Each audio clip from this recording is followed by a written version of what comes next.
Assalamu alaikum to all viewers and welcome to my YouTube channel that is Simplified Learning with Saida Sumbul। Pronouns के बारे में हम discuss कर रहे थे और हमने प्रोनाउन का फर्स्ट काइंड कंप्लीट कर लिया था, दैट इज़ पर्सनल प्रोनाउन। तो आज हम डिस्कस करेंगे इसके बाकी वाले जो काइंड्स हैं उनको, जिनमें हमारे पास हैं reflexive pronoun, emphatic pronouns, demonstrative pronoun, indefinite और डिस्ट्रीब्यूटिव प्रोनाउंस। उसके बाद रिलेटिव प्रोनाउन आ जाते हैं and then we have interrogative pronouns. तो सबसे पहले हम स्टार्ट करते हैं रिफ्लेक्सिव एंड एम्फेटिक प्रोनाउंस, समझते हैं कि ये क्या होते हैं। सबसे पहले हम रिफ्लेक्सिव प्रोनाउंस को डिस्कस करते हैं। यहाँ पर लिखा हुआ है कि जब हम कंपाउंड पर्सनल प्रोनाउंस बनाते हैं, यानी कि जब हम सेल्फ का वर्ड ऐड करते हैं किसी भी सब्जेक्ट, जो भी प्रोनाउन के तौर पर यूज़ होते हैं, माई, यूअर और ये हिम, हर, इट, इनके साथ हम सेल्फ या सेल्स, आवर और यूअर या देम, इनके साथ जब हम सेल्स यूज़ करते हैं तो फिर हम जो मीनिंग हासिल करते हैं इस सेंटेंस की, उसका मतलब ये होता है कि ये जो वर्ब है ये वापस सब्जेक्ट की तरफ मुड़ के आ गया है। आई हर्ट माई सेल्फ एग्जाम्पल हम देख लेते हैं। इसका मतलब ये हुआ कि मैंने अपने आप को नुकसान दिया। You will hurt yourself, मतलब तुम अपने आप को नुकसान दोगे। तुम्हारी बात, तुम हमने कहा, और अपने आप को यानी कि खुद को। ये सब जो वर्ड्स हैं, जब सेल्फ आ जाता है तो मतलब हम जब जिस सब्जेक्ट के बारे में बात करते हैं हम उसी के ऊपर वो वर्ब जो है वो लगा देते हैं कि भाई इसका असर भी इसी के ऊपर होगा। तो these words are called reflexive pronouns, ठीक है, लेकिन तब जब हम इनके साथ सेल्फ यूज़ करें। इस कॉन्सेप्ट के अलावा थोड़ी बहुत एक्सेप्शंस भी बताई गई हैं, डू रीड देम ऑल्सो। अब हम मूव करते हैं अपने नेक्स्ट काइंड ऑफ प्रोनाउन की तरफ, that is emphatic pronouns. Emphatic pronoun इससे चेंज नहीं है, थोड़ा सा मिलता जुलता है, लेकिन यू हैव टू डिफ्रेंशिएट। देखिए वर्ड्स वही हैं, myself, himself, yourself, ये सब चीज़ें वही हैं, ठीक है। कंपाउंड पर्सनल प्रोनाउंस वही हैं, लेकिन अब यहाँ पर इनकी मीनिंग चेंज हो जाएगी। यहाँ पर ये एम्फेसिस के लिए यूज़ होंगे। इसका मतलब ये होगा कि मैंने खुद अपनी आँखों से देखा, तुमने खुद मुंह पर झूठ बोला। तो ये वाली जो चीज़ें हैं, जब खुद लफ्ज़ हमने यूज़ किया तब हमने एम्फेसिस किया उस सेंटेंस के ऊपर।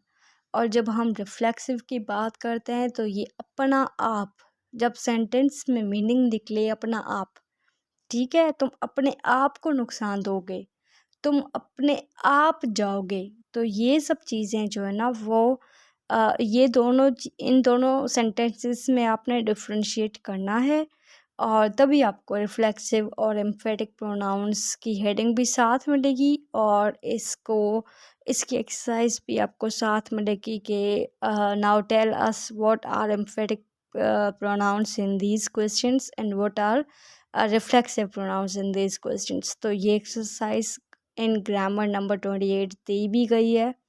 इसको आपने सॉल्व करना है और आपने डिफ्रेंशिएट करना है दोनों सेंटेंसेस को, और आपने बताना है कि what kind of pronoun is that.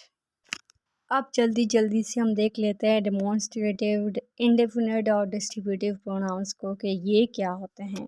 देखिए डेमोन्स्ट्रेटिव एडजेक्टिव को याद करें, मैंने वहाँ पे आपको बताया था कि डेमोन्स्ट्रेटिव एडजेक्टिव्स वो होते हैं जो आपको आंसर देते हैं विच का, मतलब कौन सा। तो यहाँ पर डेमोन्स्ट्रेटिव प्रोनाउन में जब कौन सा पूछे तो कौन सा का आंसर जब प्रोनाउन में आता है तब वो दिस, दैट, दीज, ये सब चीज़ें आ जाती हैं। तो ये वाले वर्ड्स जो है ना, this book is mine, that pen is yours, these books are mine, those pens are yours, ठीक है। ये वाले वर्ड्स जो डेमोन्स्ट्रेशन कर रहे हैं ये आपको इनको आप कहेंगे डेमोन्स्ट्रेटिव प्रोनाउंस, ठीक है। एक्सरसाइज दी गई है, you will have to solve that exercise and you will get a more clear concept. अब आ जाएं थोड़ा सा हम इनडेफिनिट प्रोनाउंस को देख लेते हैं। अच्छा, पहले पहले सेंटेंसेस दिए गए हैं, इनको आपने देख लेना है। हम 2 3 4 सेंटेंस पढ़ते हैं। One hardly knows what to do, one does not like to say so, but it is only too true. ठीक है। अच्छा, did you ask anybody to come, do good to others. ठीक है। ये वाले sentences आप देखें, इनमें जब वन है, एनी बॉडी है, अदर्स है, ये वाले वर्ड्स जब आप यूज़ करते हैं किसी सेंटेंस के अंदर, तो इनकी मीनिंग बहुत जनरल होती है। किसी बंदे के लिए तो आप यूज़ कर रहे हैं, लेकिन उस बंदे का नाम ही नहीं है पता। तो ऐसे वर्ड्स जो किसी पर्टिकुलर बंदे के बारे में नहीं है, उसका आपको पता ही नहीं है, ना उसका नाम आप शो कर रहे हैं, आप एक प्रोनाउन के तौर पे यूज़ कर रहे हैं उसको, तब ये वर्ड्स जो बहुत जनरल हो जाते हैं, इनको आप कहते हैं इनडेफिनिट प्रोनाउंस, क्योंकि ये डेफिनेट तो है ही नहीं, इनडेफिनिट है। तो these are called indefinite pronouns. अब आ जाए थोड़ा सा हम डिस्ट्रीब्यूटिव प्रोनाउंस को देख लेते हैं। डिस्ट्रीब्यूटिव एडजेक्टिव्स मैंने आपको पढ़ाया था, उसमें मैंने आपको बताया था कि ईच, ईदर, नीदर, ये जो वर्ड्स हैं ये आपके डिस्ट्रीब्यूटिव हैं, जिसका मतलब ये है कि जब ये वर्ड्स यूज़ होते हैं सेंटेंस के अंदर, तो जो सब्जेक्ट होता है वो एट अ टाइम सबकी बात कर रहा होता है, प्लूरल में जा रहा होता है उसकी मीनिंग। मतलब for example, each of the boys gets a prize, तो मतलब हर एक लड़के ने, ठीक है। Each took it in turn, ठीक है, मतलब हर एक। Either of you can go, अब यहाँ पर ईदर यहाँ पर यूज़ हुआ है जब दो बंदे हैं, कोई भी एक जा सकता है। नीदर तब यूज़ होगा जब दोनों नहीं जा सकते। Neither of the accusation is true, यानी कि दोनों इल्ज़ामात में से कोई भी इल्ज़ाम ठीक नहीं है। अब यहाँ पर लिखा हुआ है कि ईदर, ईच, नीदर, ये सब जो है ये डिस्ट्रीब्यूटिव प्रोनाउंस हैं।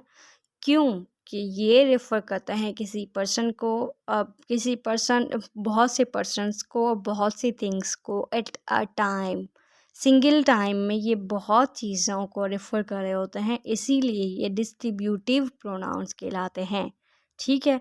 और इसीलिए ये हमेशा सिंगुलर वर्ब उठाते हैं, मतलब सिंगुलर हेल्पिंग वर्ब हो या वो मेन वर्ब हो। ठीक, जैसे हमने पीछे एग्जाम्पल्स भी देखे थे। अब हम देखते हैं थोड़ा सा रिलेटिव प्रोनाउंस को। रिलेटिव प्रोनाउंस वो प्रोनाउंस होते हैं जो दो सेंटेंसेस को आपस में कंबाइन करते हैं, लेकिन वो होते प्रोनाउंस हैं। आई मीन टू से कि वो कंजंक्शंस नहीं होते। तो आइए देखते हैं एग्जाम्पल्स के वो कैसे होते हैं। Just read the first sentence, I met Harry, Harry had just return. तो ये दो सेंटेंसेस हैं एक्चुअल, लेकिन हम इनको अब कंबाइन करते हैं। ठीक है। I met Harry who had just return, तो यहाँ पर जो हु है, दिस इज रिलेटिव प्रोनाउन। उसके बाद है I have found the pen, I lost the pen. इसको हम कंबाइन करेंगे तो हम कहेंगे I have found the pen which I lost.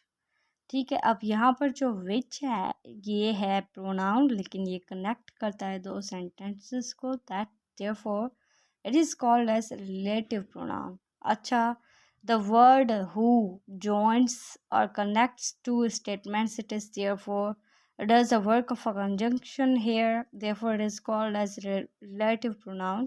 The word who और जो भी इस तरीके के वर्ड्स हैं ये सब कंजक्शन का काम करते हैं, लेकिन ये कंजक्शन है नहीं। ठीक है। इसीलिए हम इनको रिलेटिव प्रोनाउंस के नाम से जानते हैं। ठीक है। अच्छा, एक्सरसाइज इन सब काइंड्स की इकट्ठे आपको मिल जाएंगी लास्ट में, तो आपने वो सॉल्व करनी है एक्चुअली। इंट्रोगेटिव प्रोनाउंस को देख लेते हैं। इंट्रोगेटिव प्रोनाउंस में फॉर एग्जांपल वो इंट्रोगेटिव वर्ड्स होते हैं जो कि एक्चुअली प्रोनाउंस के तौर पर यूज़ होते हैं। ठीक है।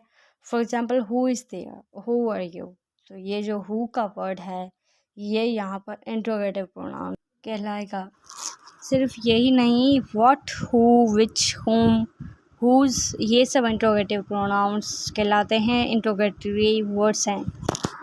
इसके अलावा साथ साथ दी गई एक्सरसाइजेस को भी सॉल्व करना बहुत लाजमी है, क्योंकि इट इज़ अ प्रैक्टिस। जब आप प्रैक्टिस करेंगे तो it will be more, concepts आपके बहुत ज़्यादा क्लियर हो जाएंगे। तो प्रोनाउन यहाँ पे ख़त्म हो जाता है, और नाउन हमने कर लिया था, एडजेक्टिव्स हमने कर लिए थे। And now stay tuned for the next lecture. Next part of speech हम नेक्स्ट लेक्चर में कवर करेंगे। Thank you.